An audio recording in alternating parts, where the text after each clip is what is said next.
राम राम हरे हरे, हरे कृष्ण कृष्ण कृष्ण हरे हरे, हरे राम राम राम हरे हरे, हरे कृष्ण कृष्ण कृष्ण हरे हरे, हरे राम राम राम राम हरे हरे, हरे कृष्ण कृष्ण कृष्ण हरे हरे, हरे राम राम राम राम हरे हरे, हरे कृष्ण कृष्ण कृष्ण हरे हरे, हरे राम राम राम हरे हरे, हरे कृष्ण कृष्ण कृष्ण हरे हरे, हरे राम राम राम राम हरे हरे, हरे कृष्ण कृष्ण कृष्ण हरे हरे, हरे राम राम राम हरे हरे, हरे कृष्ण कृष्ण हरे हरे, हरे राम राम राम राम हरे हरे।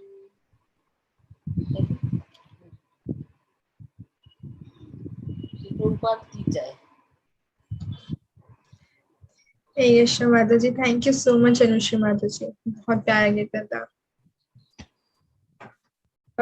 हरे कृष्णा सुनीता माधव जी, आप हैं?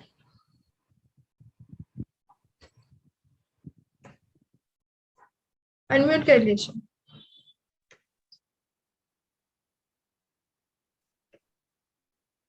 ठीक है जी जी माता जी, मैं शेयर। हरे कृष्णा। मंगलाचरण। ओम अज्ञानतिमिरान्धस्य ज्ञानाञ्जनशलाकया चक्षुरुन्मीलितं येन तस्मै श्रीगुरवे नमः। श्रीचैतन्यमनोभीष्टं स्थापितं येन भूतले स्वयं रूपः कदा मह्यं ददाति स्वपदान्तिकम्।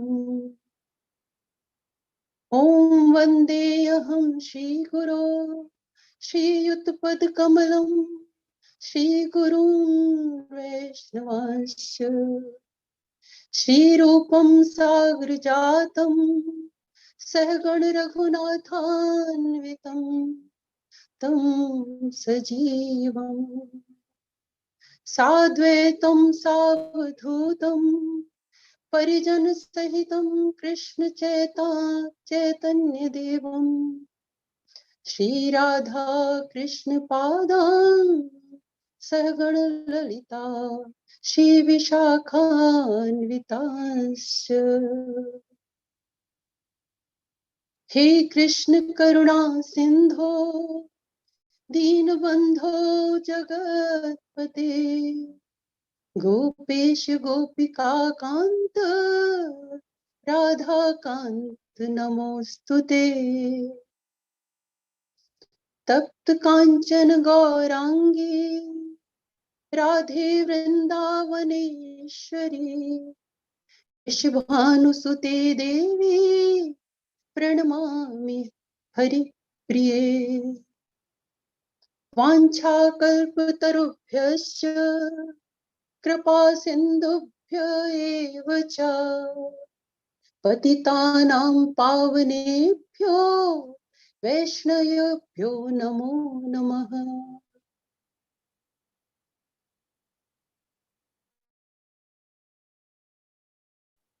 नमः ओं विष्णुपादाय कृष्णप्रेष्ठाय भूतले हरे श्रीमते कृष्ण माता जी।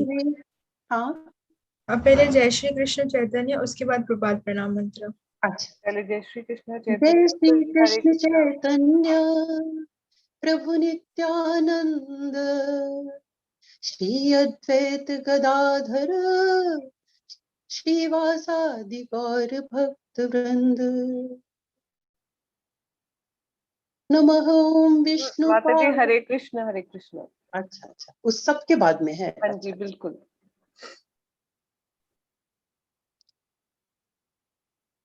हरे कृष्ण महामंत्र।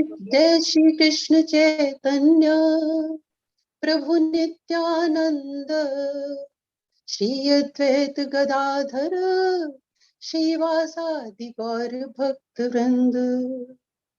हरे कृष्ण कृष्ण कृष्ण हरे हरे हरे राम राम राम हरे हरे। नमः ओं विष्णुपादाय कृष्णप्रेष्ठाय भूतले श्रीमते भक्ति वेदांत स्वामिन्निति नामिने। नमस्ते सारस्वते देवे गौरवाणी प्रचारिणी निर्विशेष शून्यवादे पाश्चात्य देश तारिणे। हरे कृष्ण।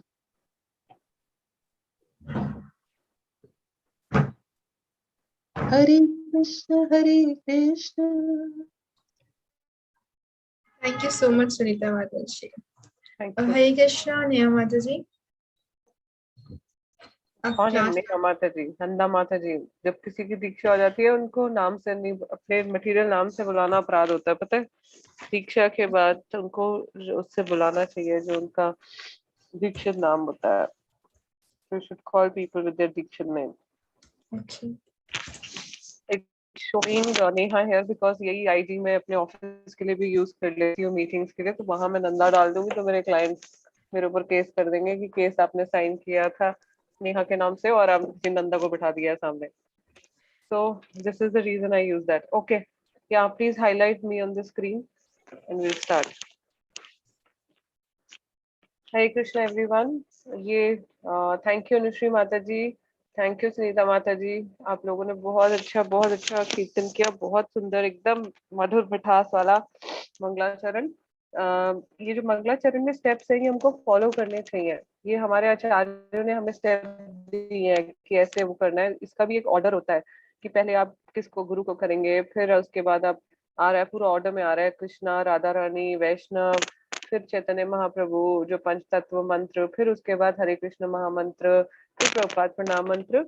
और स्टार्ट करने से पहले जब मैं लेक्चर करती हूँ तो मैं अपने मन में अपने गुरु महाराज का प्रणाम मंत्र बोलती हूँ। तो जब हमारी दीक्षा हो जाती है तो हम कोई भी कार्य करने से पहले प्रभुपाद प्रणाम मंत्र और गुरु महाराज का अपना एक प्रणाम मंत्र होता है, हर गुरु का एक यूनिक प्रणाम मंत्र है, वो हम करते हैं। पर जो अपने गुरु का प्रणाम मंत्र होता है वो ओपनली आप सबके सामने नहीं बोल सकते। जो मेरे गुरु भाई हैं और जो मेरी गुरु बहनें हैं जिन्होंने मेरे गुरु से दीक्षा ली है, सिर्फ उन्हीं के सामने मैं अपने गुरु का प्रणाम मंत्र बोल सकती हूँ। तो अगर हम सबके अलग अलग गुरु हैं और हम सब अपने गुरु का एकदम सबके सामने प्रचार करना शुरू कर दे, वो ठीक नहीं है। क्योंकि प्रभुपाद के जितने डिसाइपल्स हैं वो सब एक समान है, सभी गुरु तत्व है ना। कहते हैं जो आपके गुरु हैं उनको भी उतना ही सम्मान देना चाहिए, उनके जो गुरु भाई हैं उनके गुरु बहनें हैं उनको भी आपको उतना ही सम्मान देना है जितना आप अपने गुरु को देते हैं। तो ये चीज बहुत इंपॉर्टेंट है। So let's start. आज का बहुत इंटरेस्टिंग टॉपिक मैंने चूज किया, इसलिए मैंने बोला था सब ज्वाइन करेंगे आज। काफी लोग मिसिंग है आज, रांची से टीम्स कथा भव्या माता जी, कथा कितने बजे से है, भागवत कथा?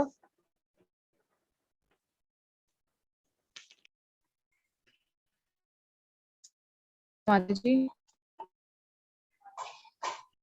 हाँ जी, कितने बजे से कथा है?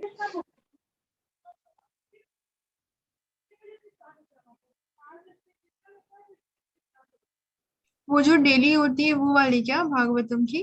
राधाकांत प्रभु जी गए हैं ना, राधाकांत प्रभु हाँ कथा हाँ, कर रहे हैं वो वहाँ पे। 7 बजे से होती है। 7, आज स्पेशल डे है, अच्छा शाम को जल्दी है। आई थिंक कुछ प्रिपरेशन भी कर रहे हैं, लास्ट 5 PM तभी आज आई थिंक काफी व्यक्ति वहां गए होंगे।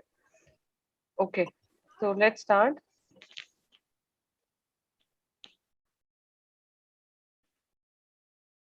अगर आप लोग लाइफ में स्ट्रगल कर रहे हो, हरे कृष्ण एवरीवन, या अगर आप लोग लाइफ में स्ट्रगल कर रहे हो कि यू नो कि हम लोग बहुत सोचते हैं, कई बार कितने रेजोल्यूशन बनाते हैं, न्यू ईयर, हर बार न्यू ईयर आता है, अभी भी हम भक्ति में आ गए हैं, फिर हम न्यू ईयर फिर भी हम ऑब्जर्व करते हैं, 31 दिसंबर आता है, हम सोचते हैं 1 जनवरी से हम हर दिन जल्दी उठेंगे, 1 जनवरी से हम हर दिन वॉक करने जाएंगे, 1 जनवरी से हम हर दिन कुछ ना कुछ तो करेंगे, नया कुछ करेंगे, हमारी हेल्थ अच्छा करेंगे, हम लोग रिलेशनशिप बेटर करेंगे, हम कम गुस्सा करेंगे, हम हेल्दी खाएंगे। बट वो थोड़े दिन चलता है, 10 जनवरी तक आते आते हम वापस वही कर रहे होते हैं जो हम पहले कर रहे होते हैं, और 10 जनवरी से 31 दिसंबर तक फिर से हम वही सब करते हैं, और फिर हम 31 दिसंबर 1 जनवरी को एक नया रेजोल्यूशन बनाते हैं जो हम 10 दिन के बाद, 10 दिन भी मेरे ख्याल से मैं ज्यादा बोल रही होंगी, हम 4-5 दिन बाद ही उसको खत्म कर देते हैं। तो अब हम, इसीलिए भक्तों का संग बड़ा जरूरी है, क्योंकि आप लाइफ में वही चीजें करोगे जो आपने कभी सुनी या पढ़ी होंगी। अगर आप, तभी कहते हैं ना, a man, you should always associate with good people, सिर्फ भक्ति में ही नहीं, अदरवाइज ऑल्सो लाइफ में आपको हमेशा जो लोग अच्छा करते हैं, भक्ति में भी जो आगे बढ़ते हैं, अच्छा एसोसिएशन करते हैं, अच्छा सुनते हैं, 4 नियमों का पालन करते हैं, तो उनका हमेशा अच्छे डिवोटीज का संग करना चाहिए, अपने से हमेशा ऊपर से लोगों का संग करना चाहिए, तो आप उनसे सीख पाओगे। और डिवोटीज हमें टाइम टू टाइम रिमाइंड कराते हैं, हमारा आईना होते हैं। अगर हमें कोई रिमाइंड ही नहीं कराने वाला है, हमें कोई बताने ही नहीं वाला है कि क्या अच्छा है क्या बुरा है, तो आप थोड़े दिन बाद आपका नॉर्मल हो जाएगा, फिर सब आप वापस भूलते जाओगे, क्योंकि हमारा तो कलयुग का ये इफेक्ट है कि हम लोग थोड़े दिन बाद भूल जाते हैं। इसीलिए हमें रेगुलरली रिमाइंडर चाहिए, कोई ना कोई हमें आके हर दिन, मतलब किसी ना किसी को हमें कुछ ना कुछ बताना पड़ेगा कि आज ऐसा करना है ऐसा करना है, तभी हम अच्छा करेंगे। इसीलिए गुरु और वैष्णवों के संग में रहना चाहिए। मैं अपना स्क्रीन शेयर कर रही हूँ प्रेजेंटेशन के लिए।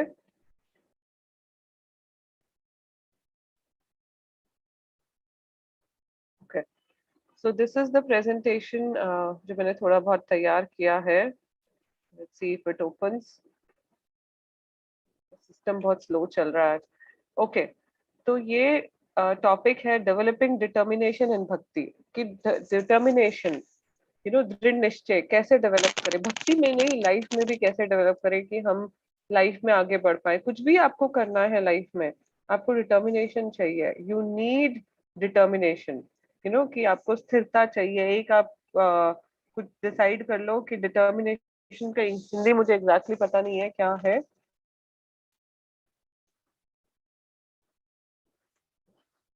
सॉरी, मैं क्लाइंट्स के साथ भी सारा दिन फोन पे बात करती हूँ, मेरा गला सूखता रहता है बहुत।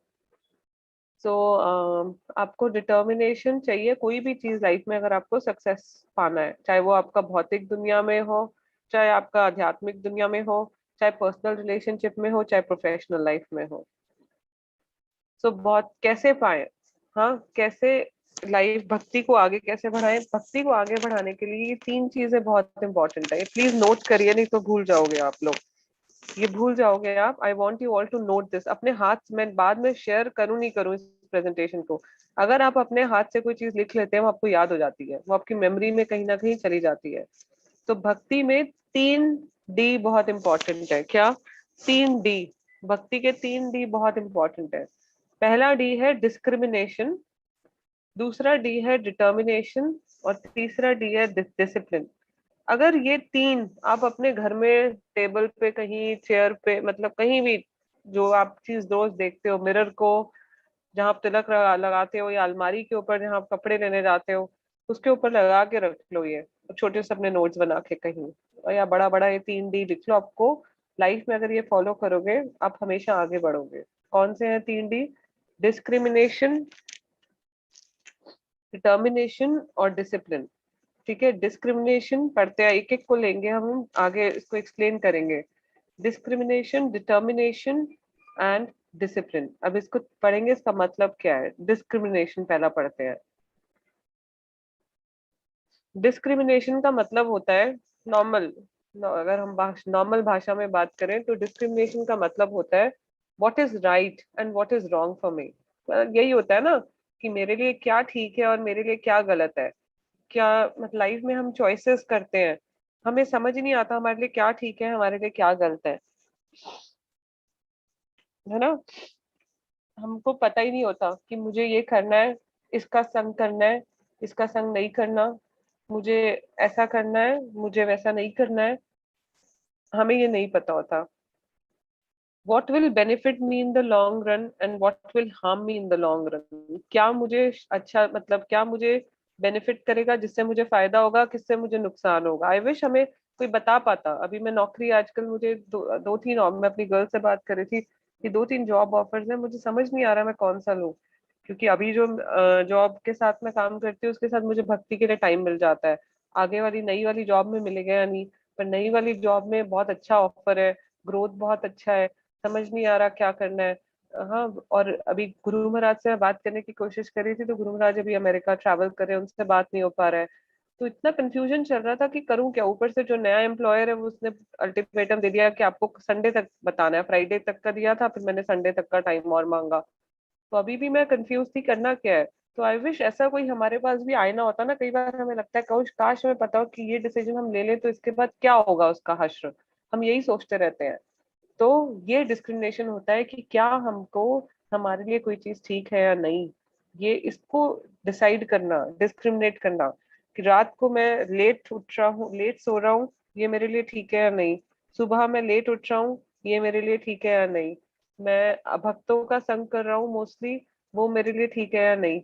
मैं मंदिर जाके प्रजल्पा कर रहा हूँ, बातें कर रहा हूँ, गॉसिप कर रहा हूँ जिसका कोई रेलेवेंस नहीं है भक्ति के साथ, वो मेरे लिए ठीक है या नहीं। यंग माताएं जा जाके मंदिरों में अगर वॉइस से बातें कर रही हैं, प्रभु जी से बातें कर रही हैं, वो उनके लिए ठीक है या नहीं, ये सोचना, ये डिस्क्रिमिनेशन है। असू, असू का मतलब होता है संस्कृत में इंस्टेंट। इंस्टेंट मतलब उसी टाइम, कहते हैं ना सबको आजकल तो इंस्टेंट का जमाना आ गया, इंस्टेंट नूडल्स, इंस्टेंट रोटी। बस रोटियां भी लोगों ने पका पका के रखी हुई है, बस आपको खरीदनी है, गर्म करके माइक्रोवेव में खानी है। और एक बार महात्मा प्रभु मेरे घर आए थे तो मैंने, मुझे तब पता नहीं था कि मैं नई नई भक्ति में जुड़ी थी। सन्यासी इसको कैसे जो महाराज हैं, सन्यासीज हैं, सीनियर्स हैं, उनको कैसे सर्व करते हैं ज्यादा। मैंने प्रसाद उनके आने से 2-3 घंटा पहले बना दिया, और उसके बाद तब मेरी दीक्षा भी नहीं हुई थी, मैं नई नई जुड़ी थी, और मैंने माइक्रोवेव में गर्म कर दिया।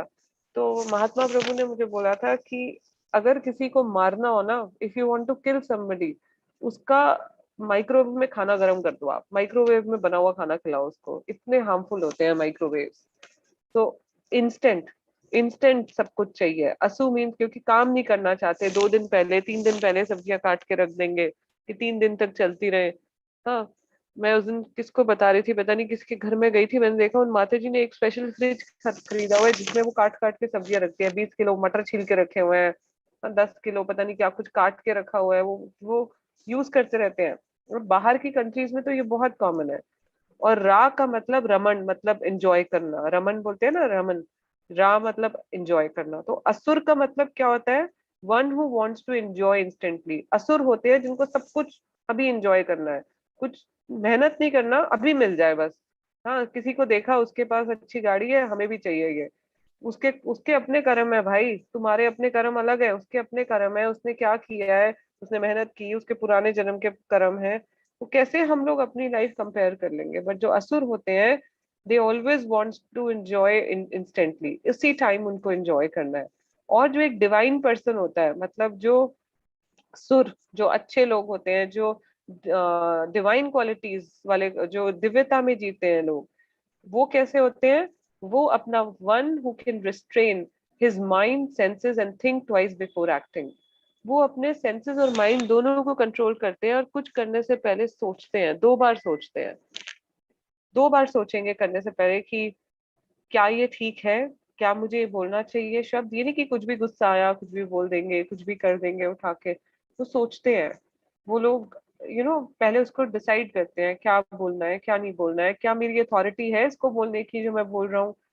वो हमेशा इस चीज को स्पेकुलेट करते हैं।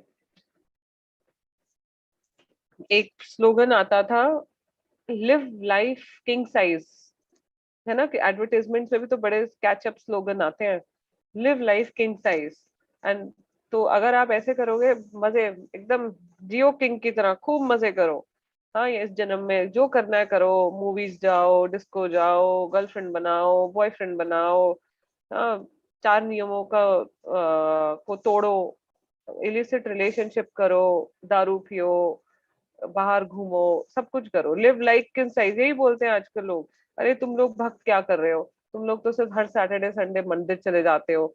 हाँ, तुम लोग तो सिर्फ साड़ियां ही पहन रहे हो। तुम लोग को क्या पता ना, तुम लोग कोई ऐसे अच्छे कपड़े पहन रहे हो। उनको क्या, वो उनका यही डेफिनेशन होता है कि जो हम कर रहे हैं हम मजे कर रहे हैं, और अगले जन्म में उनका क्या सा खर्च होता है, live life king size and become dog size, amoeba size, cat size, है ना? आप इस जन्म में कर लो मजे, आपको ह्यूमन लाइफ जो मिली है उसको बर्बाद कर डालो पूरी। उठो 10 बजे, 10 बजे क्या, 1-2 बजे उठते हैं लोग संडेज को, पूरा पूरा हफ्ता काम करते हैं, फिर संडे को 3-4 बजे तक सोते हैं। मतलब क्या बकवास, सैटरडे को पार्टी करते हैं।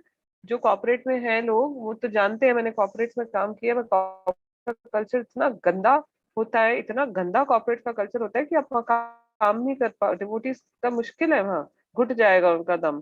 पूरा फ्राइडे, मंडे टू फ्राइडे बिल्कुल गधों की तरह काम करेंगे, दे वर्क लाइक एसेस। और फिर उसके बाद सैटरडे को खूब पार्टी करते हैं, लड़कियां लड़के कोई लिहाज नहीं है, कोई शर्म नहीं है। और घर आएंगे सुबह 5-6 बजे, वो भी एकदम बिल्कुल बिल्कुल धुत होके। और उसके बाद फिर संडे को सोएंगे, शाम को 5 बजे फिर स्टार्ट हो गया मंडे। अब आप खुद बताओ इनको क्या क्या मिलेगा जन्म, बिकम क्या बनेंगे? कीड़े मकोड़े बन जाएंगे, मल के कीड़े बनेंगे, कुछ और बनेंगे, कुत्ते बनेंगे, बिल्लियां बनेंगे।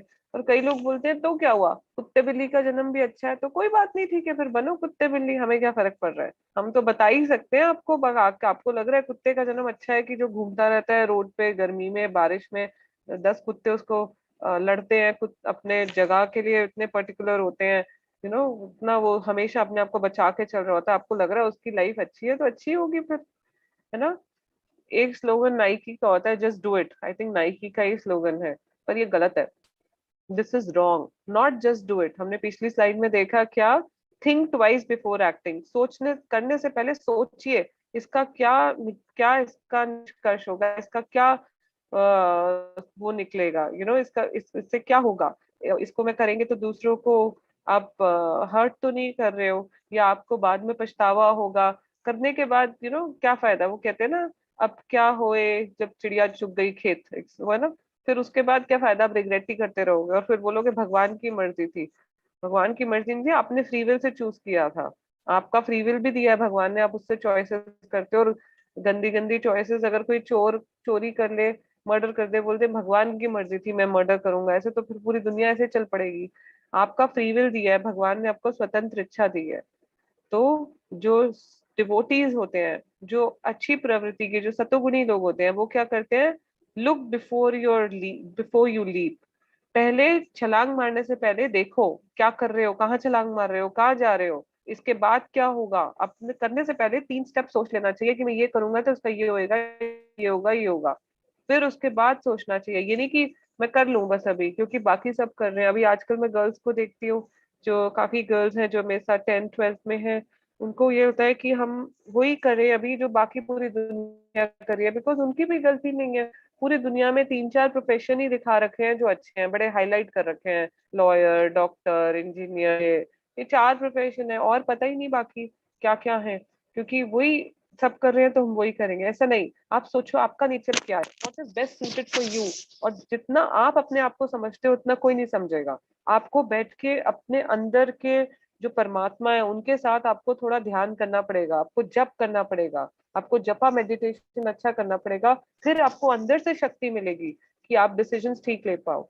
आज अभी मेरी मदर से अपनी बात हो रही थी, जस्ट दिन में इसी टॉपिक को लेके हम डिस्कस कर रहे थे।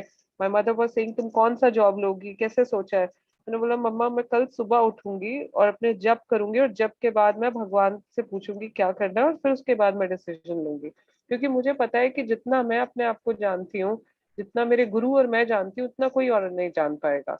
बट हाँ, डिसीजन लेने से पहले मैंने अपनी इंडस्ट्री में 5 6 7 लोगों से बात किया कि इसका लेंगे तो ऐसा क्या होगा, ऐसा करेंगे तो क्या होगा, समझे पॉइंट।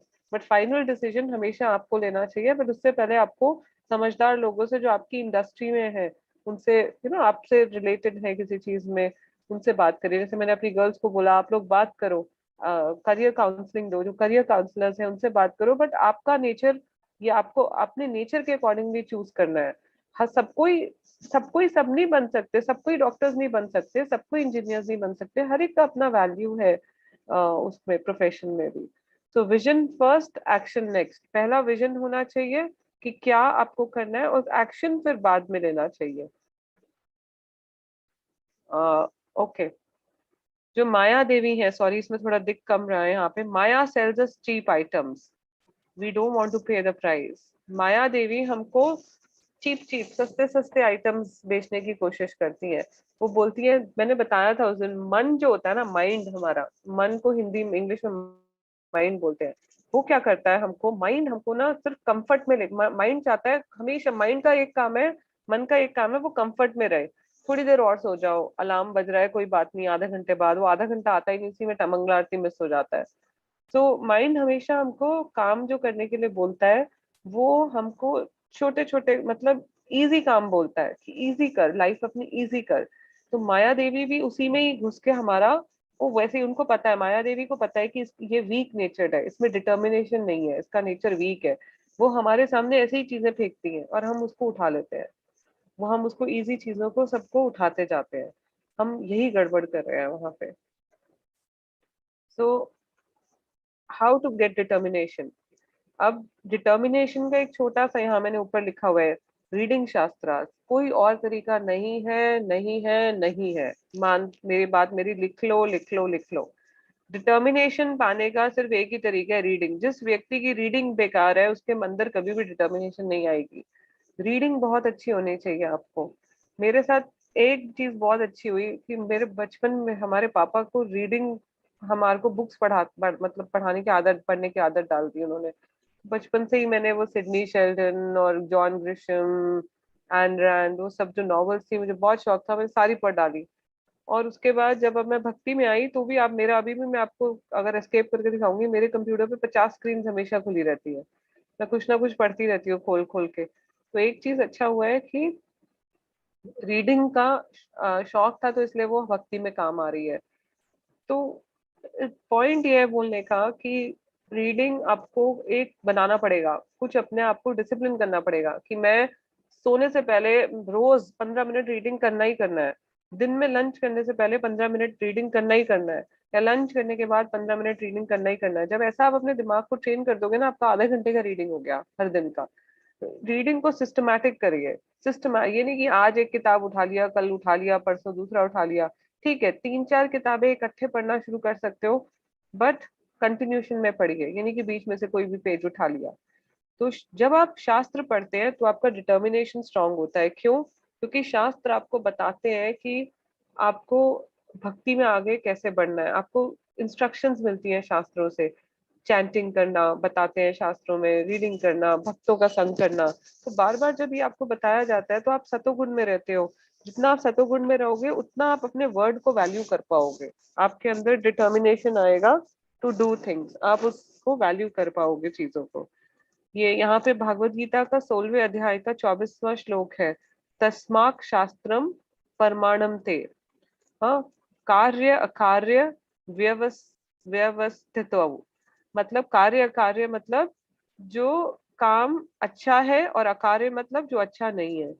तो इसका मतलब बताया गया है, one should therefore understand what is duty and what is not the duty by regulations, मतलब कार्य एंड अकार्य, कि जो हमारे शास्त्र है उसके हिसाब से कौन सा कार्य है, कौन सा हमें करना है और कौन सा हमें नहीं करना है, by the regulations of the scriptures. Knowing such rules and regulations, one should act so that he may gradually be elevated. तो जब आप शास्त्र नहीं पढ़ोगे आपको पता कैसे लगेगा कि आपको क्या करना है और क्या नहीं करना। पूरी भागवत गीता आप देखोगे, लोग बोलते हैं ये तो हिंदुओं की बुक है। कहाँ लिखा है एक भी जगह कि वो हिंदू है? मतलब कहाँ लिखा है कि भगवान ने अर्जुन को इसलिए बताई थी कि वो हिंदू थे? जो भागवत गीता है वो लिटरली उसमें लाइफ का, हम बार बार बोलते हैं, वो है लाइफ का मैनुअल है। उसमें बताया गया है कि तीनों गुणों के बारे में बताया गया है। एक दिव्यता में जो व्यक्ति होता है उसके अंदर, और एक जो राक्षसी प्रवृत्ति का व्यक्ति है उसके बीच में डिफरेंसेस बताए गए हैं। पूरा बताया गया है किस एंगल से वो एक हिंदू बुक है। वो रिलीजन न्यूट्रल बुक है। सर हमेशा बोलते हैं it is a Bhagavad Gita is a religion neutral book. It is a religion neutral book. So it is a religion neutral book. हम लोग शास्त्र नहीं पढ़ते इसलिए हम धक्का खा रहे हैं लाइफ में।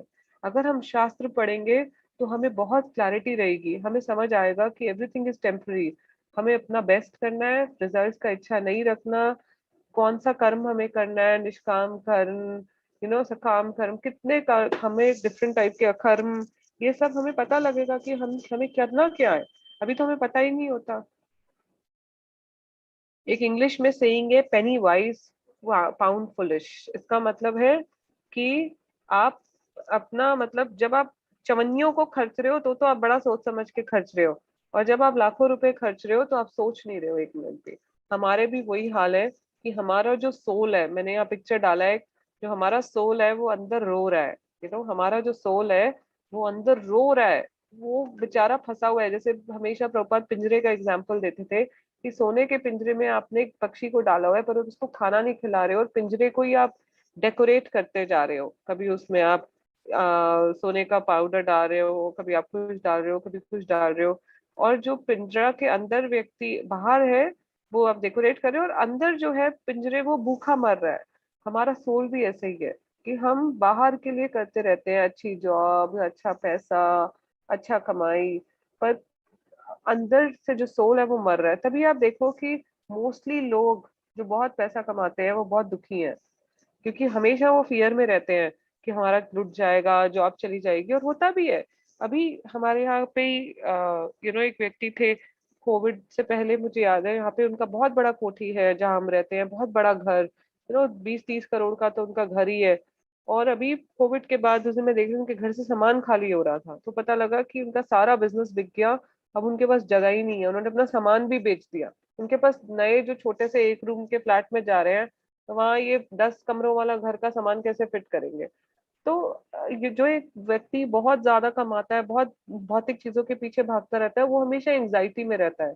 इसलिए ज्यादा भौतिक चीजों के पीछे नहीं भागना चाहिए। एक पॉइंट तक जितना आपको चाहिए वो करो, बाकी अगर भगवान की दया से है आपका तो उसको भक्तों की सेवा में लगाओ, भगवान की सेवा में लगाओ। तो ये बेवकूफी हमें नहीं करनी कि पेनी वाइज पाउंड फुलिश, कि बाहर से तो हम करें और अंदर से हमारा सोल रोता जा रहा है। और ये आपको कैसे पता लगेगा?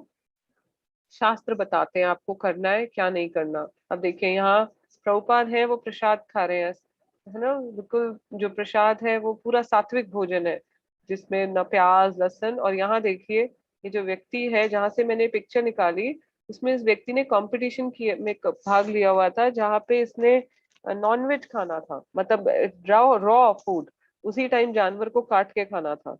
आपको पता है बाहर के देशों में जितना जितना आपका जो ये लोग रेयर मीडियम, और ये लोग जो मीट होता है उसको जितना कम से कम पकाते हैं उतना टेस्टी माना जाता है। मतलब आप लिटरली कच्चा मीट खा रहे हो, उसको पका भी नहीं रहे हो। आप किसी लिटरली आप, इट्स एज गुड एज कि आपने किसी को मारा और बस आप उसको खा गए। ये फोटो भी मैं देख रही हूँ ना, मुझे उल्टी करने का मन कर रहा है सामने। ये फोटो को भी मेरा मन नहीं कर रहा कि मैं इसको अपने सामने रखूं।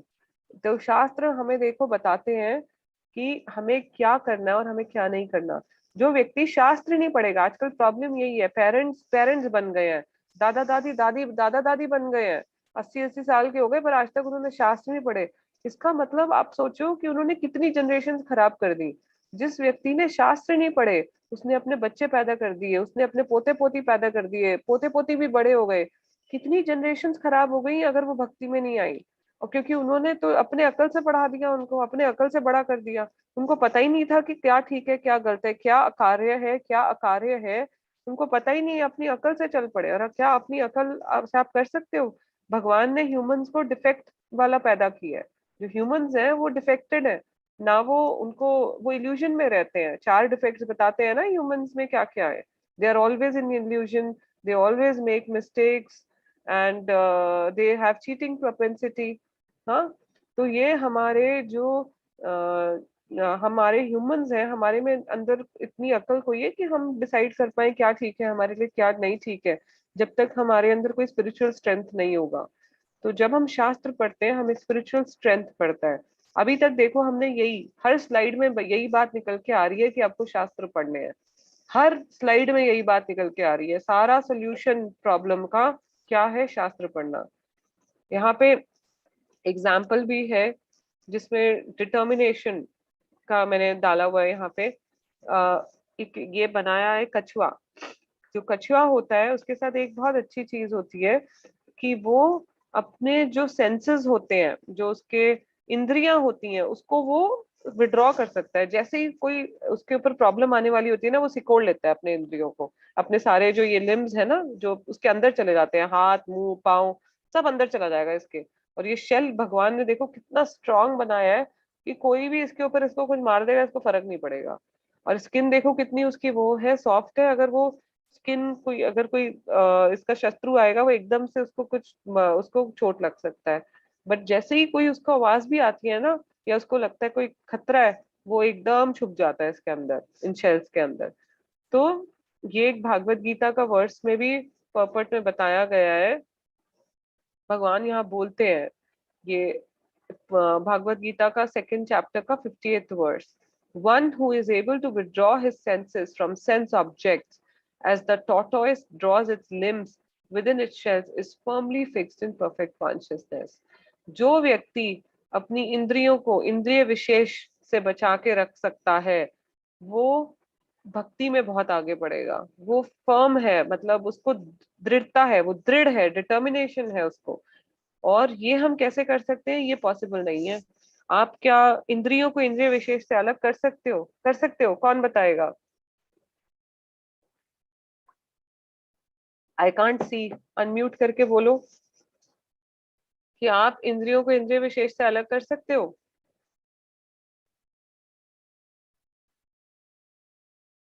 कर सकते हो ये यदा संहरते चायम कर सकते हो आप?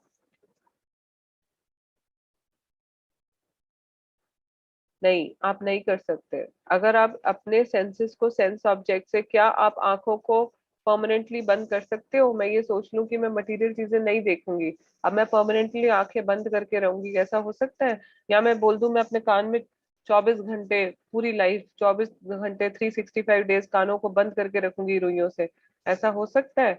नहीं हो सकता। It can't happen. नहीं हो सकता वो। क्योंकि वो इसलिए नहीं हो सकता क्योंकि मेरे आंखें देखना ही चाहेंगी, मेरे कान सुनना ही चाहेंगे। तो इसलिए क्या करना चाहिए? अपने सारी इंद्रियों को भक्ति में मोड़ देना चाहिए। आप उनको इंद्रिय विशेष से अलग नहीं कर सकते हो, आप उनको भक्ति में लगा दो। आप आंखों को सिर्फ भगवान के दर्शन के लिए यूज करो। कहते थे ना बुरा मत सुनो 3 बंदर, बुरा मत सुनो, बुरा मत देखो, बुरा मत बोलो। तो वही करो कि देखो ही मत, इग्नोर करो। कितनी चीजें होती रहती हैं आपके आसपास, इग्नोर। कुछ कुछ बोलते रहते हैं लोग आपके आसपास, इग्नोर। कुछ कुछ मतलब आपको गुस्सा आता है कई बार, मत बोलो, कंट्रोल करो। उल्टा सीधा अपने इंद्रियों को, जो आपकी कर्म इंद्रियां हैं, आपकी ज्ञान इंद्रियां हैं, 5 कर्म इंद्रियां 5 ज्ञान इंद्रियां, इनको आप सिर्फ भगवान की सेवा के लिए यूज करो। और फिर जो 11वीं इंद्रिय है आपकी मन, वो ऑटोमेटिकली आपका भगवान की सेवा में लग जाएगा। अभी क्या होता है, आपके सेंसेस ही कंट्रोल में नहीं है, आपके सेंसेस हर जगह आपको लेके जा रहे हैं इधर उधर। हाथ बोल मतलब जो आपका मन करता है वो आप करते हो, जहां आपके सेंसेस आपको लेके जा रहे हैं आप जा रहे हो, आपका मन ही कंट्रोल में नहीं है, सब कुछ इधर उधर जा रहा है। ये मैंने एग्जाम्पल भी दिया हुआ है चैरियट एनालॉजी का। ये थोड़ा क्लियर नहीं आया है, ये हमेशा प्रभुपाद इसका एग्जाम्पल देते थे 5 घोड़े। ये जो 5 घोड़े हैं ये हमारे सेंसेस हैं, इंद्रियां हैं ये हमारी। हाँ, और जो ये धागे, ये जो रस्सी है, रेंज जिससे ये लगाम है, ये है हमारा माइंड, है ना। और जो ये चैरिएटर है, जो ये व्यक्ति चला रहे हैं यहाँ पे, मतलब यहाँ कृष्ण है कर दिया हुआ है, बट जो चैरिएटर है वो हमारी इंटेलिजेंस है ना। और जो पैसेंजर है, जो बैठा हुआ है रथ के अंदर, वो सोल है। तो जो हमारी हर टाइम क्या हो रहा है, हमारी जो इंद्रियां हैं वो आउट ऑफ कंट्रोल है, वो इधर उधर भाग रही हैं, क्योंकि मनी कंट्रोल में नहीं है। इंटेलिजेंस को पकड़ने ही नहीं दे रहे हम। इंटेलिजेंस पकड़ने की कोशिश करता है तो लगाम हाथ से निकल जाती है। इंटेलिजेंस की, बुद्धि की सुनते ही नहीं। बुद्धि बोलती है कि मत करो गलत, भक्ति करो। बुद्धि कहती है कि क्या करोगे इतना टेंशन लेके लाइफ में, हाँ, भौतिक चीजों के लिए। पर हम सुनते ही नहीं बुद्धि की, हम हर वक्त अपने मन की सुन रहे हैं। हम लगाम दिए हुए हैं, हम लगाम छोड़ दिए हमारे इंटेलिजेंस ने। लगाम, ये तीन चीजें बड़ी इंपॉर्टेंट है। ये 5 घोड़े जो आपके सेंसेस है, लगाम आपका मन, और जो ये आपका रथ चलाने वाले जो चैरिएटर है, मतलब जो रथ चालक है, वो आपका इंटेलिजेंस है। और जो बैठा हुआ है वो तो सोल है, वो तो चुपचाप बैठा हुआ है अंदर। वो उसका तो कुछ बेचारे का हम कुछ कर ही नहीं रहे हैं। हाँ, वो इंटेलिजेंस की सुन नहीं रहे, अपने मन की सुनते जा रहे हैं। एक इंग्लिश में बड़ा अच्छा प्रिंसिपल होता है, गीगो, गीगो प्रिंसिपल। कोई जानता है गीगो प्रिंसिपल क्या होता है? Anybody knows what GIGO principle is? अगर हमारे मन में डिटर्मिनेशन नहीं होता, अगर हम स्थिरता में नहीं है, दृढ़ निश्चय नहीं कर पाते, रोज करते हैं, तोड़ देते हैं कि हम रोज उठेंगे जल्दी, पर हम नहीं कर पा रहे हो, तो हमारे साथ ये गीगो होगा। गीगो का मतलब है गार्बेज इन गार्बेज आउट। मतलब आप क्या, जब हम स्थिरता में नहीं है, हम गंदा करेंगे, मतलब हम अपने मन में सारे गंदे थॉट्स, क्योंकि अगर हम सुबह जल्दी नहीं उठ रहे हैं, हम सात्विक भोजन नहीं खा रहे हैं, हम बिना भगवान, हम वेजिटेरियन खा रहे हैं पर भगवान को भोग लगाए बिना खा रहे हैं, तो भी आप पाप खा रहे हो। हम ये सब कर रहे हैं तो आपके अंदर सात्विक विचार नहीं आएंगे, तो आपके अंदर कूड़ा जाएगा। जब आपके अंदर कूड़ा जा रहा है तो बाहर क्या निकलेगा? कूड़ा ही निकलेगा, है ना। निकलना तो है ही उसको। आप जो अंदर ले रहे हो वो बाहर तो निकलेगा ही। आप अपने मन में गंदे थॉट्स डाल रहे हो, वो आपके वाणी के द्वारा, आपके एक्शंस के द्वारा बाहर निकलेंगे ही निकलेंगे। कूड़ा डालोगे कूड़ा निकलेगा, अच्छी थॉट्स डालोगे अच्छा थॉट्स निकलेगा। गीगो मतलब गार्बेज इन गार्बेज आउट। मतलब अच्छा डालोगे अच्छा निकलेगा, बुरा डालोगे बुरा निकलेगा, सिंपल। तो डालो अच्छा, मत डालो। आपका बॉडी और आपका माइंड क्या कूड़ा है? आप अपने अंदर कोई भी कहीं भी गॉसिप हो रहा होता है, आप बैठ जाते हो वहां गॉसिप सुनने के लिए। बड़ा मजा आता है, लेडीज को तो स्पेशली बहुत मजा आता है गॉसिप सुनने में। They are so fond of gossip. कैसे मिस हो गया भाई? स्पेशली जा जाके सुनेंगी जहां उनका काम नहीं भी होएगा, 4 औरतें खड़ी होंगी वहां जाके, वो भी जाके खड़ी हो जाएंगी। अरे हमको, हम कैसे बच गए ना, हमने कैसे रुक गए? अरे भाग जाओ उस जगह से जहां आपको 4 औरतें दिख रही हैं बात करती हुई उल्टी सीधी, कुछ भी दूर से भी आपको लग रहा है ना कि भक्ति की बात नहीं हो रही, रन अवे। ऐसे भागो जैसे चोर पीछे लग गया है, इतनी तेज भाग जाओ वहां से। सच अ टाइम वेस्ट। इतना टाइम नहीं है लाइफ में। मैं उस दिन किसी से बात हो रहा था, मैं यही बोल रही थी, एक प्रीचर को, एक भक्त को आप क्या गिफ्ट दे सकते हो? तो यही बात हो रही थी कि टाइम, हम हमें टाइम दे सकते हो आप हमें। तो हम तो मरते हैं, क्योंकि टाइम मीन्स गुरु शास्त्र पढ़ना हमारे लिए, टाइम मीन्स कि हम लोग अपना कुछ अध्ययन कर पाएंगे, टाइम मीन्स हम अपने सीनियर्स के साथ एसोसिएट कर पाएंगे। तो मतलब time is something that is so precious, और आप उसको लुटा रहे हो फ्री में। कर्म इंद्रिय और ज्ञान इंद्रिया कनेक्टेड है। हमारी 5 कर्म इंद्रियां हैं, हमारे आंख, मुंह, नाक, कान और स्पर्श, ये हमारी कर्म इंद्रियां है ना। और ज्ञान इंद्रियां हमारी क्या है? जो सॉरी, कर्म उल्टा बोल दिया मैंने। ये हमारी ज्ञान इंद्रियां है, आंख, कान, मुंह, नाक और स्पर्श।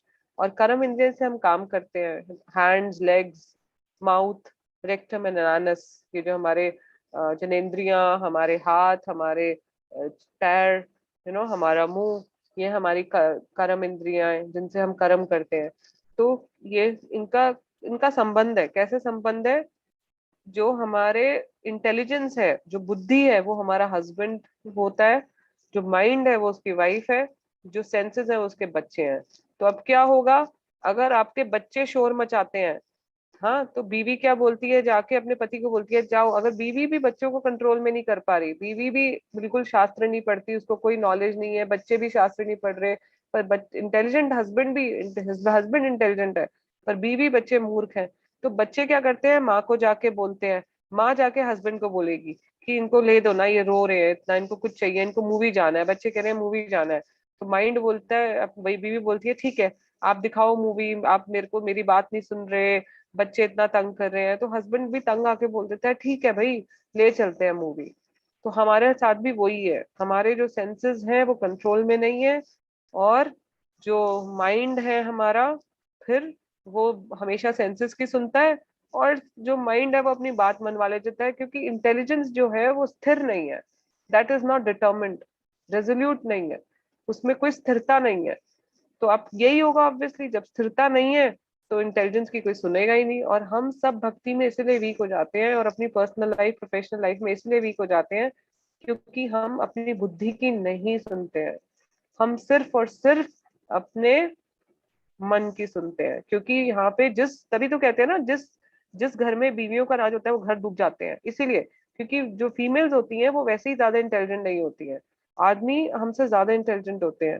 तो जिस घर में, ये रियलिटी में भी है, ये तो चलो मैंने एनालॉजी लिया हुआ है वाइफ हस्बैंड बच्चों का, पर जिस घरों में ऐसे होता है उन घरों में क्या होता है, वो घर डूब जाते हैं, और वो ये जो व्यक्ति है वो भी डूब जाएगा, जो अपनी इंटेलिजेंस की नहीं सुनता, हमेशा अपने मन और इंद्रियों की सुनता है। तो यही देखिए, जब हस्बैंड वीक होता है तो बच्चे रो, मतलब इंद्रियां वीक है, वो रो रहे हैं, फिर वो बीवी हस्बैंड पे चिल्ला रही है। इसका सोल्यूशन क्या है कि अपनी इंटेलिजेंस को स्ट्रेंथन करिए, शास्त्रार्थ पढ़ के, हर दिन एक दिन भी मिस नहीं करना। लाइफ और डेथ का सवाल हो जाना चाहिए कि एक दिन भी मैं बिना पढ़े नहीं सोऊंगा, चाहे मैं 10 मिनट 15 मिनट, तो मैं अपना रेजोल्यूशन बना लीजिए, मैं सोने से पहले 15 मिनट पढ़ूंगा। पर ऐसे पढ़िए कि आपको याद रहे, ऐसे नहीं कि बस पढ़ने के लिए पढ़ लिया, जो पढ़ा उसका पता होना चाहिए। ऐसा पता होना चाहिए कि कोई बिना पूछे भी आपसे, मतलब बिना देखे भी आपको कोई दोबारा बोलना पड़ जाए तो आप बोल पाओ उसके बारे में कि आपने क्या पढ़ा है। Intelligence should follow Guru and mind, mind should follow intelligence. जो इंटेलि बुद्धि है, बुद्धि को किसको फॉलो करना चाहिए, गुरु को। और जो मन को किसको फॉलो करना चाहिए, बुद्धि को। अपने मन की मत सुनो, बुद्धि की सुनो। मन हमेशा कंफर्ट में रहना चाहता है, इसलिए मन कभी भी ठीक राय नहीं देगा आपको, क्योंकि मन हमेशा इजी सोल्यूशन बताएगा। वो चाहता ही नहीं है कि आप सुबह उठो, वो चाहता ही नहीं है कि आप साड़ीज पहनो, वो चाहता ही नहीं है कि आप लड़कों से बात करना छोड़ो, वो चाहता इजी है। वो चाहता ही नहीं कि आप चेस्ट रहो, वो चाहता ही नहीं है कि आप सेवा करो, वो चाहता है आप कंफर्ट में रहो। तो आप कैसे सुन सकते हो अपने माइंड की, आप इंटेलिजेंस की सुनो, और इंटेलिजेंस किसको फॉलो करेगी, गुरु को। ये एक आइडियल फैमिली का एक स्लोगन होता है, इंग्लिश में कहा जाता है, chest wife, grateful children, protective husband. ये आइडियल फैमिली है, जिसमें एक घर जिसमें पत्नी पतिव्रता होती है, चिल्ड्रन हमेशा अपने माँ बाप की रिस्पेक्ट करते हैं, और हस्बैंड प्रोटेक्शन देता है फैमिली को। ये होता है, आजकल सब रोल्स चेंज हो गए हैं। वाइफ एकदम सब is free to talk to any man, बच्चे ग्रेटफुल है नहीं, अपने माँ बाप को गालियां देते हैं, हस्बैंड प्रोटेक्ट नहीं करता फैमिली को, हस्बैंड का कोई रोल ही नहीं रह गया है शायद फैमिलीज में।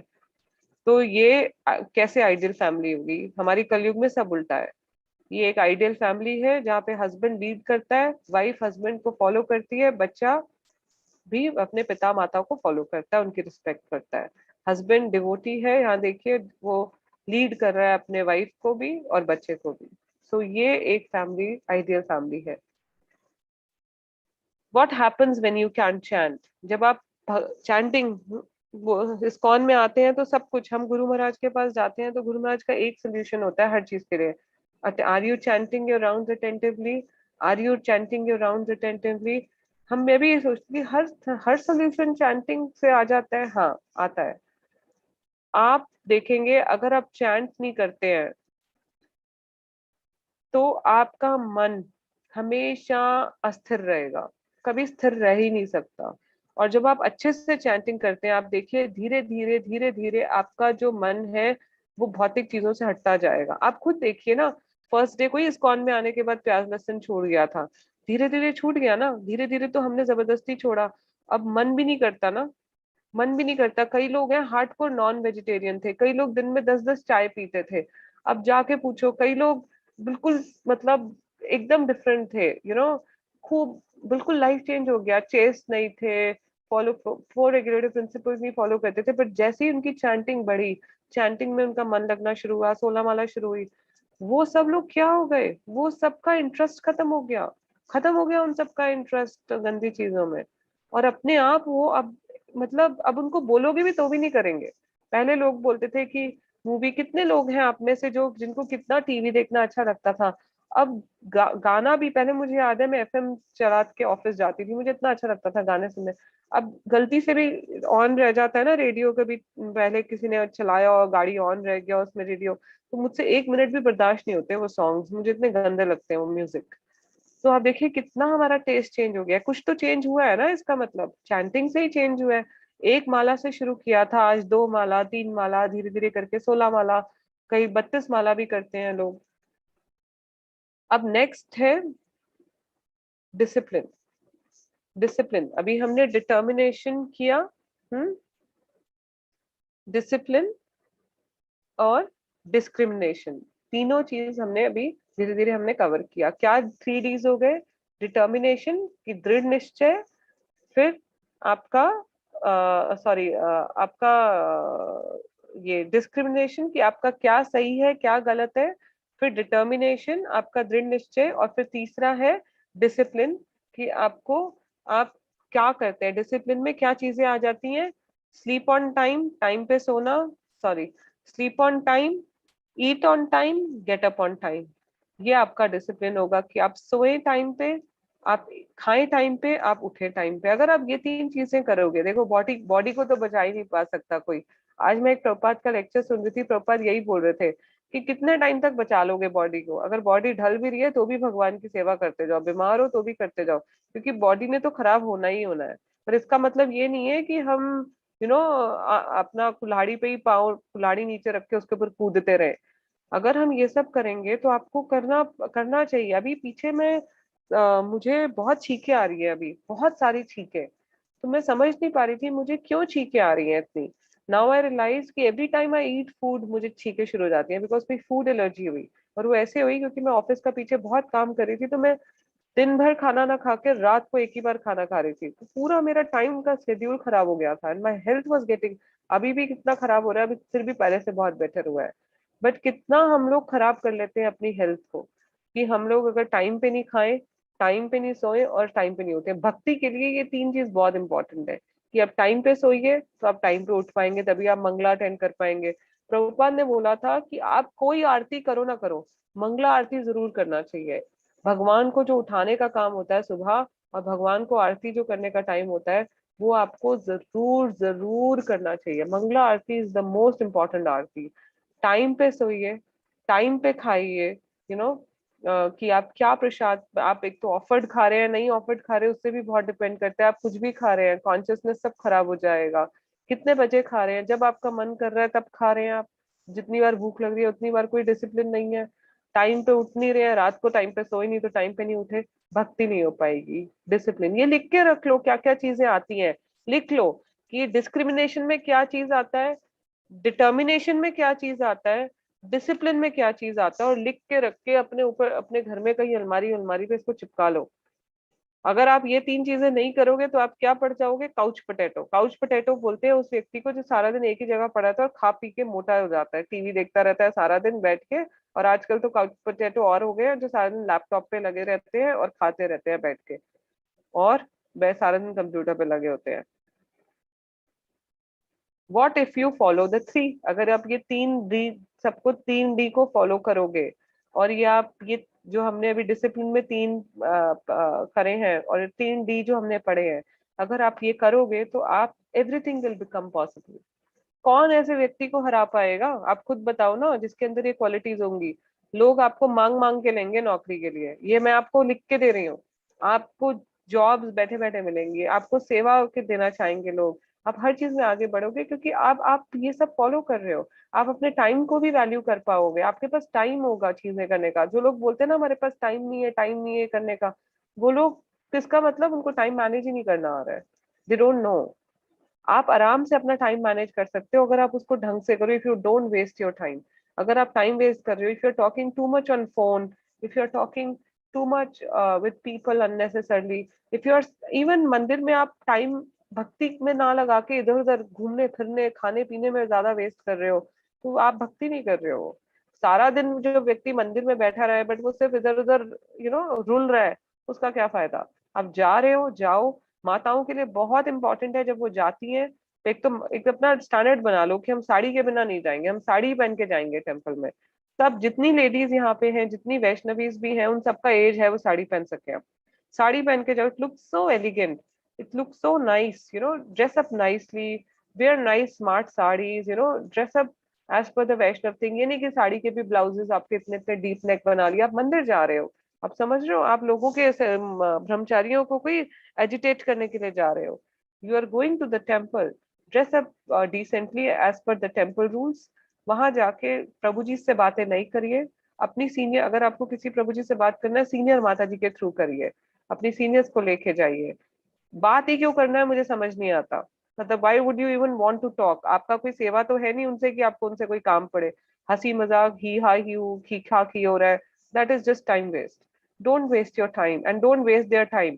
एक माता का आपको पता है क्या फर्ज है? एक माता को, ब्रह्मचारी को अपने बेटे के लिए, अगर एक 4 साल की माता भी है ना, उसको भी एक ब्रह्मचारी को अपने बेटे के लिए बेटे की तरह देखना है। उनको आशीर्वाद देना चाहिए that O prabhu ji, you are like my son, I pray that you always stay a brahmachari. एक ब्रह्मचारी बनाने में गैलन्स ऑफ ब्लड लग जाता है, मतलब उस बेचारे का लास्ट बर्थ होगा। और यहाँ पे और माता यहाँ के उनको एजिटेट कर रही है, उनके सेंसेस को उल्टे सीधे कपड़े पहन के उनसे बातें करके। ये सब क्यों हो रहा है? Don't do all of this. Don't dance in front of ब्रह्मचारी उछल उछल के। प्रभुपाद स्टेप जो बताए हैं वो थोड़ा बहुत कर लो, पीछे कर लो अलग से। अगर प्रभु जी का सेक्शन है और माता का पीछे है तो पीछे कर लो, बट डोंट डोंट ये सब थोड़ा डेकोरम मेंटेन करके रखिए। टेम्पल में बातें नहीं करिए, स्पेशली प्रभु जी से जा जाके। और स्टे अवे। जो आपका वो चेस्टिटी है उसको मेंटेन करके रखो। आप चेस्ट वुमेन बनोगे, आपके सारे काम होंगे। जो चेस्ट वुमेन होती है ना, उसकी वाणी में इतना दम होता है, वो कुछ भी बोलती है वो पूरा वो हो जाता है, सच हो जाता है। आपको पता है, लोग भी डरते हैं चेस्ट वुमेन से। तो ऐसे चेस्ट वुमेन बनो कि लोगों को भी आपका डर रहे कि भाई हम बोलेंगे इनको उल्टा सीधा, ये बोल देंगे तो वो सच हो जाएगा भाई। इतनी चेस्टिटी, और चेस्टिटी थॉट्स से भी होती है, सिर्फ एक्शन से नहीं, थॉट से भी। कि ये नहीं कि मन मन में हम ये सोच रहे हैं, अपने मन को एक तो कंट्रोल करो। मन को कंट्रोल करना बहुत इंपॉर्टेंट है। एक बार एक स्टोरी था, एक मंकी ने सोचा कि मैं एकादशी पे व्रत करूंगा। तो उस मंकी ने क्या किया, अपने सोचा मैं व्रत करता हूँ, तो उसने बाकी मंकी भाइयों को बोला कि मैं मंकी भाई, मैं आपको अगले दिन व्रत कर रहा हूँ एकादशी पे। तो जब बाकी मंकी थे उन्होंने बोला अच्छा अच्छा, एक काम करो, तुम्हें भूख लगेगी तो तुम केला अपने साथ रख लो। तुम्हें तो यहाँ केले उन्होंने साथ रख लिए। फिर उन्होंने बोला कि तुम एक काम करो, तुम कल थक जाओगे, एकादशी का व्रत होगा, तो केला खोल के भी रख लो साइड में। तो केला खोल के भी साइड में रख दिया। उन्होंने बोला अच्छा ठीक है, एक काम करो, केला खोल ही लिया है तो अपने मुंह में भी डाल लो, सुबह इतनी स्ट्रेंथ नहीं होगी कि तुम केला मुंह में डाल पाओ, तो उसको मुंह में डाल लो, चबाना मत। ऐसा हो सकता है कि आपने मुंह में डाल दिया केला एक मंकी ने, और वो आप चबाओ ना, तो टूट गया उसका व्रत। तो यही हमारा भी है, कितनी बार हम सोचते हैं हम एकादशी पे ऐसा करेंगे, निर्जल करेंगे, फ्रूट्स पे करेंगे, पर हमारा सेंसेस हमें एजिटेट करते हैं। निर्जल एकादशी आती है, हम एक साल में एक निर्जल एकादशी में भी हमारा दम निकल जाता है। हम कब खाएंगे, यही इसी के सपने लेते रहते हैं। जब पहले मैंने स्टार्टिंग में निर्जल एकादशी किया था, फर्स्ट या सेकंड टाइम, तो पता भी नहीं था कैसे फॉलो करते हैं। निर्जल तो कर लिया, पर नेक्स्ट डे के प्लान मैं करती रही कि मैं ये खाऊंगी वो खाऊंगी, और एक दिन पहले से ही तैयारी शुरू कर दी खाने की, बनाने की। और नेक्स्ट डे जब आया तो इतने व्यंजन बना दिए, और सारा व्रत मैंने इतने सारे हैवी उससे खोल दिया। इतना मेरे पूरा दिन पेट में दर्द हुआ, इतना पूरा दिन। तो मुझे ट्रिक समझ आ गया कि जब निर्जल एकादशी करते हैं, नेक्स्ट डे उसको पानी से खोलो। फिर हल्का कुछ मीठा, मतलब कुछ नींबू पानी ऐसा कुछ, या कुछ ऐसा नारियल पानी। बेस्ट है नारियल पानी से खोलो, नारियल पानी इज फुल ऑफ मिनरल्स। और उसके बाद फिर आप थोड़ी देर बाद खिचड़ी ले लो, फिर धीरे धीरे ऐसे हो, ये नहीं कि एकदम से अपने स्टमक को ओवरलोड कर दिया। इसीलिए डिवोटीज आजकल हेल्थ में बीमार रहते हैं। फास्टिंग से नहीं, लोग बदनाम करते हैं कि लोग डिवोटीज फास्टिंग से बीमार हो रहे हैं। वो फास्टिंग से बीमार नहीं हो रहे, वो फीस्टिंग से बीमार हो रहे हैं। क्योंकि जो एक्सट्रीम फास्टिंग के बाद आप फीस्टिंग करते हो ना, वो आपके स्टमक पे ओवरलोड हो जाता है।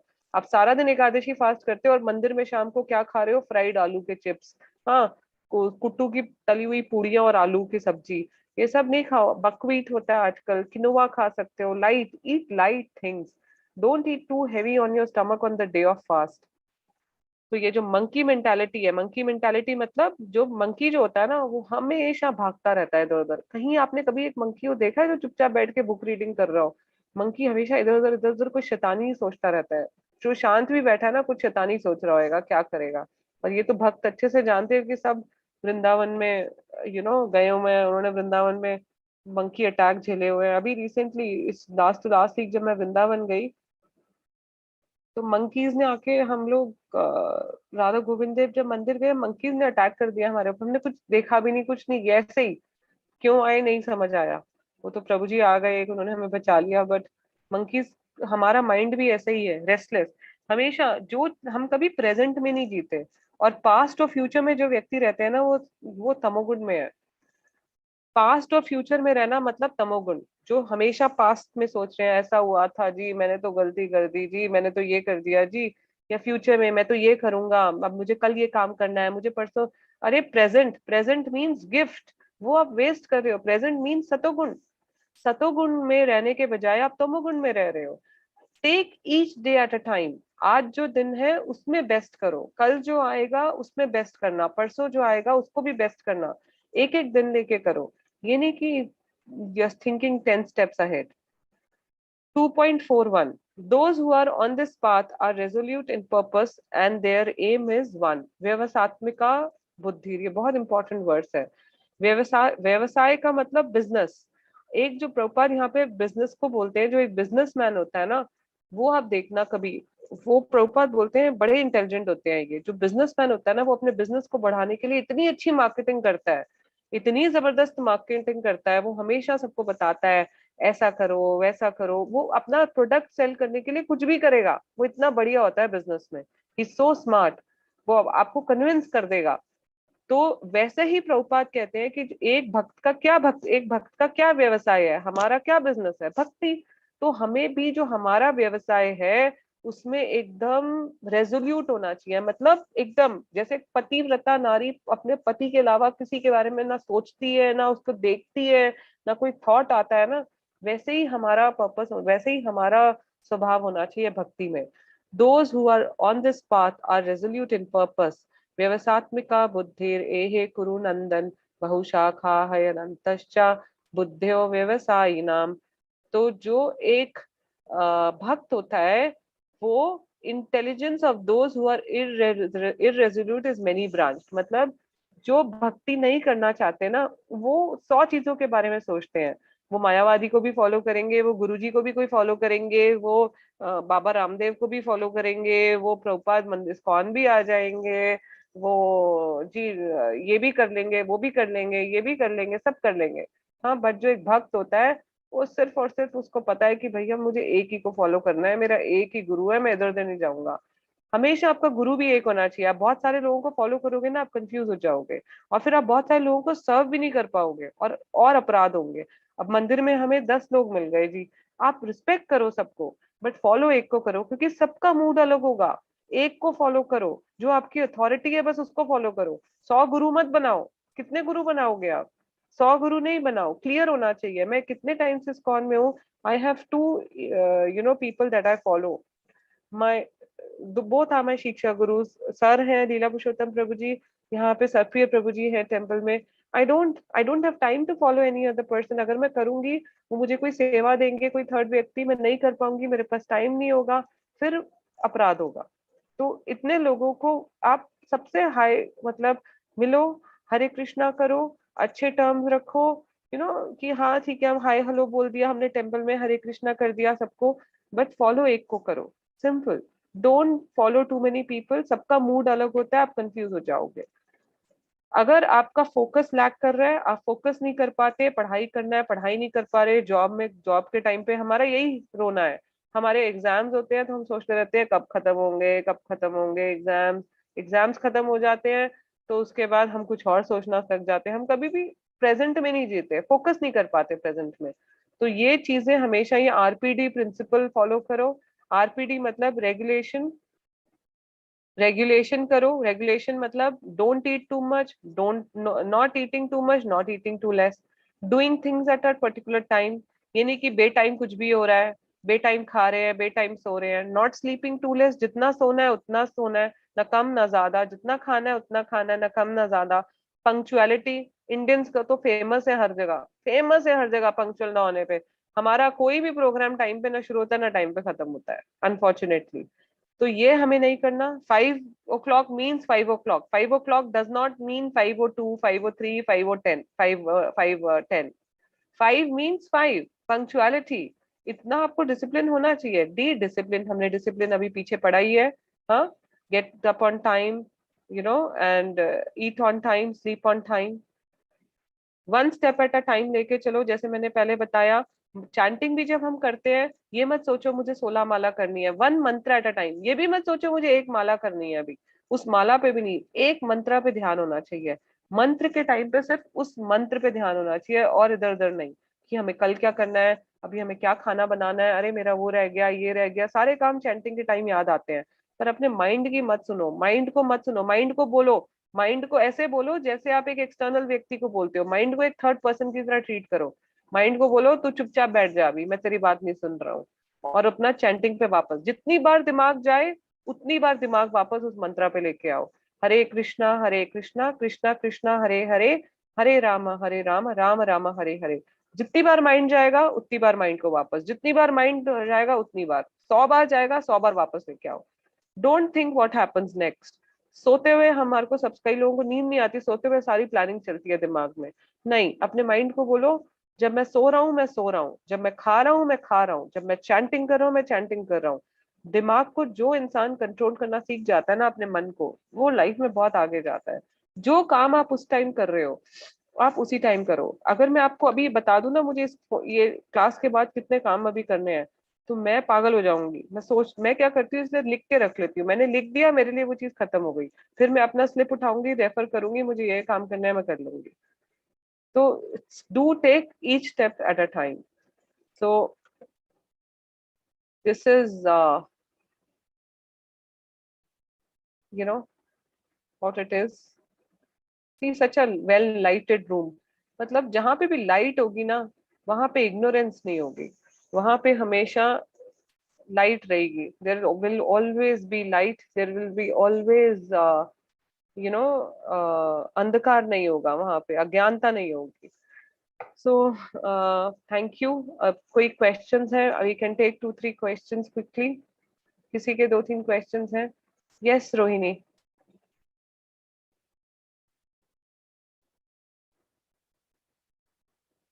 What is Hare the Krishna okay. Mataji. हम्म।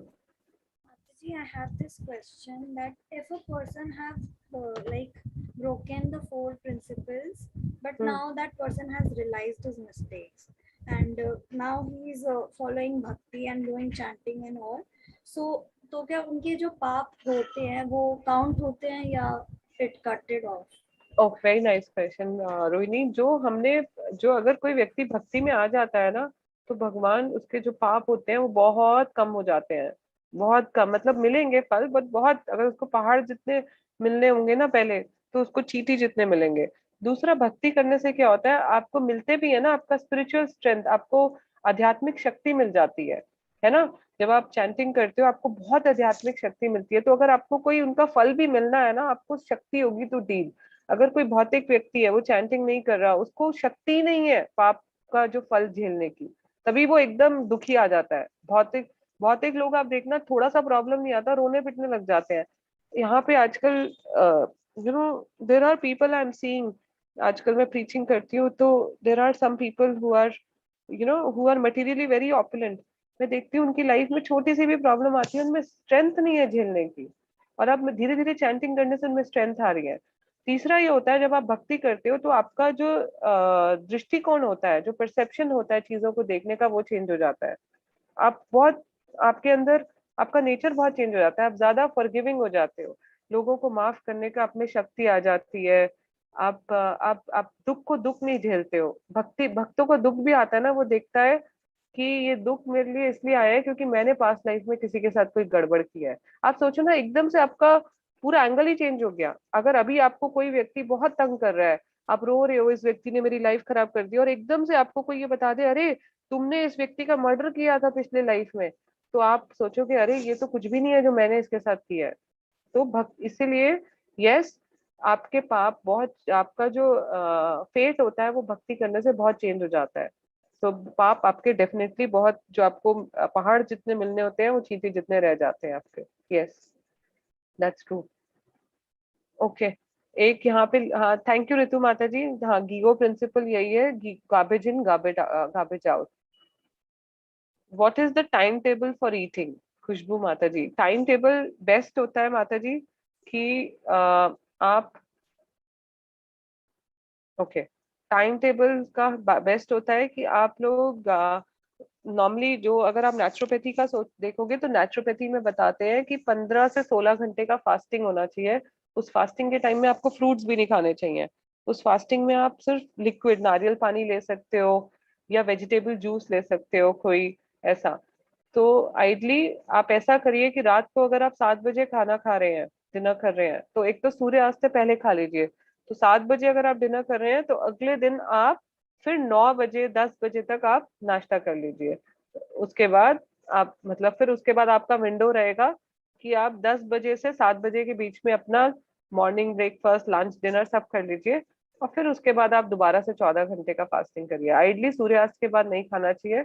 और आपके जो सॉलिड मील्स के बीच में ये फास्टिंग का टाइम होना चाहिए कुछ, तो उससे हमारी बॉडी को डाइजेस्ट करने का टाइम मिलता है। जो हमारी बॉडी में अभी क्या होता है, हम अपनी बॉडी में जंग डालते रहते हैं, खाना डालते रहते हैं, वो डाइजेस्ट ही नहीं कर पाती। और ऐसा भी करना चाहिए, vegetables should be a complete whole diet. Vegetables होनी चाहिए आपकी डाइट में, आपकी डाइट में रोटी होनी चाहिए, और जितना रोटी होता है उससे डबल वेजिटेबल्स होने चाहिए। मतलब जितना पल्सेस या जितना राइस आप खा रहे हो उससे डबल आपको वेजिटेबल खाना चाहिए। Vegetable means vegetable, specially green leafy vegetables. आजकल तो अभी चतुर्मास का फर्स्ट मंथ है तो हम लीफ नहीं खा रहे हैं, बट वैसे ग्रीन लीफी वेजिटेबल्स और other green vegetables you can eat. नियति माता जी।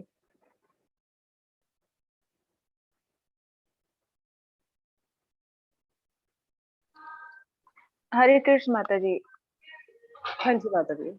माता जी एक्चुअली मैं ना अभी मॉर्निंग में एक बुक पढ़ रही थी। ये प्रभु जी की कोई बुक थी ऐसे, उसमें लिखा था जैसे मतलब हम सोल है, तो मैं सोल के बारे में पढ़ रही थी।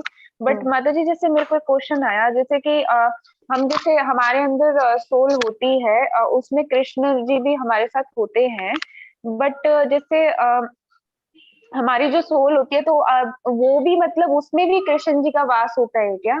क्योंकि हम कृष्ण जी के तत्व के बिना तो जीवित नहीं हो सकते, बिल्कुल ठीक है, तो उसमें भी गॉट इट, परमात्मा का वास होता है क्या? Got your question.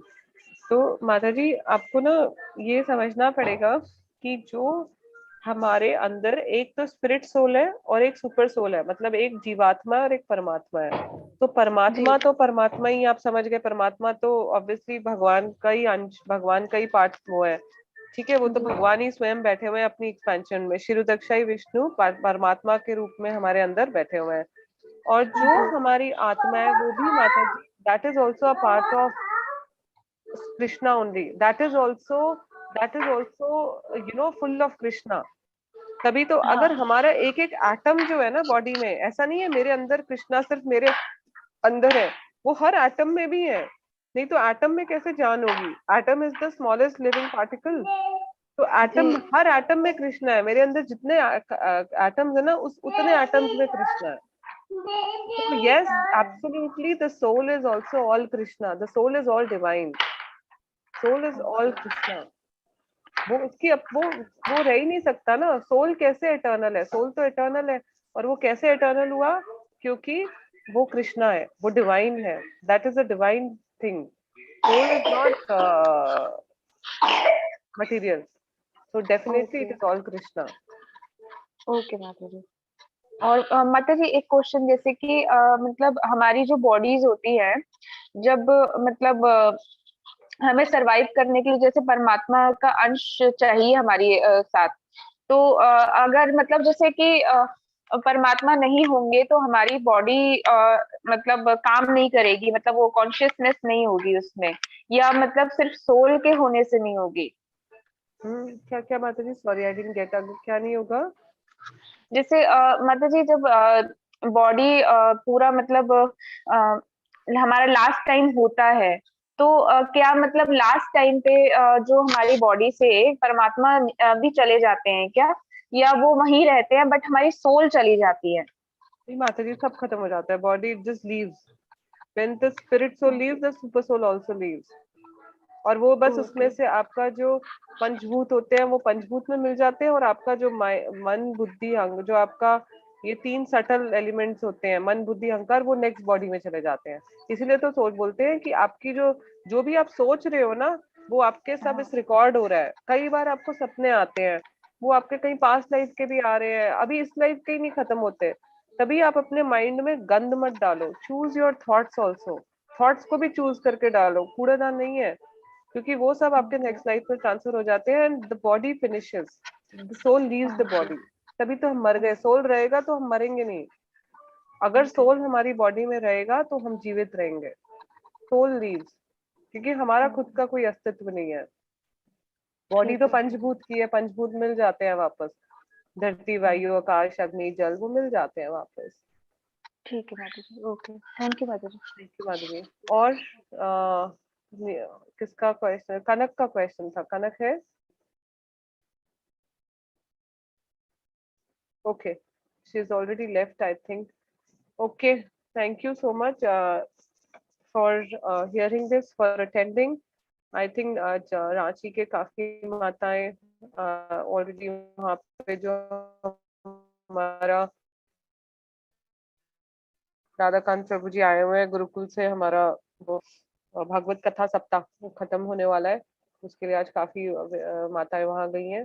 Thank you for attending the session. Let's do the Narsingh aarti. कौन कर रहे हैं नर्सिंग आरती आज? मंजू माता जी। मंजू माता जी। मंजू माता जी नर्सिंग आरती।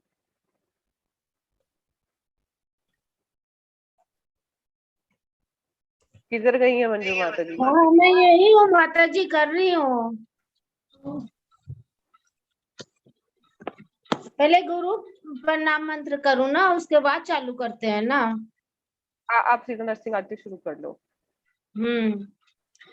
न ओम नमस्ते नरसिंहाय प्रहलाद लाद दाहिने हिरण्यकश्यपोर्वक्ष शीलटंक नखालये इतो नरसिंह परतो नरसिंहो यतो यतो यामि ततो नरसिंह बहिर्नरसिंहो हृदये नरसिंहो नरसिंहमादि शरणं प्रपदे नरसिंहमादि शरणं प्रपदे तव करकमलवरेणखम् अद्भुतशृङ्गं दलित हिरण्यकशिपु तनुभृङ्गं केशवधिता नरहरिरूपा जय जगदीश हरे जय जगदीश हरे जय जगदीश हरे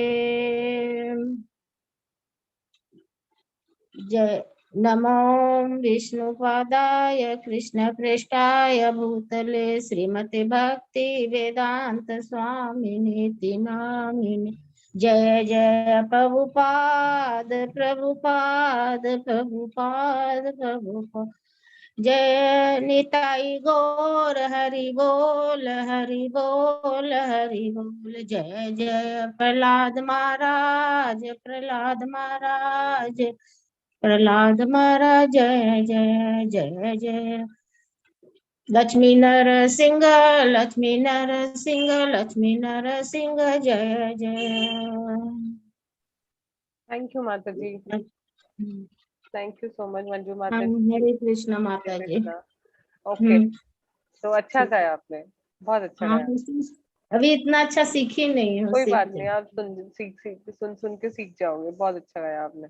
नरसिंह भगवान खुद आ गए होंगे सुनने के लिए आपके साथ बैठ के, अपनी आरती लेने के लिए। Very nice. Okay, thank you. और जन्माष्टमी आ रही है, सब लोग टेम्पल जाइएगा प्लीज, साड़ी पहन के। जन्माष्टमी पे ड्रेस कोड साड़ी रहेगा, सब लोग साड़ी पहन के ही जाना। अपनी साड़ियाँ सुंदर सुंदर तैयार कर लो, भगवान आने वाले हैं तो अच्छे से जाइए, भगवान को वेलकम कीजिए। और लेट्स एंड। अभी हम लोग वैष्णव प्रणाम मंत्र बोलेंगे और सभी वैष्णवों को प्रणाम करेंगे। वांछा कल्पा तरुभ्यश्च कृपा सिंधुभ्य एव च पतितानां पावनेभ्यो वैष्णवेभ्यो नमो नमः। वैष्णव ठाकुर की जय।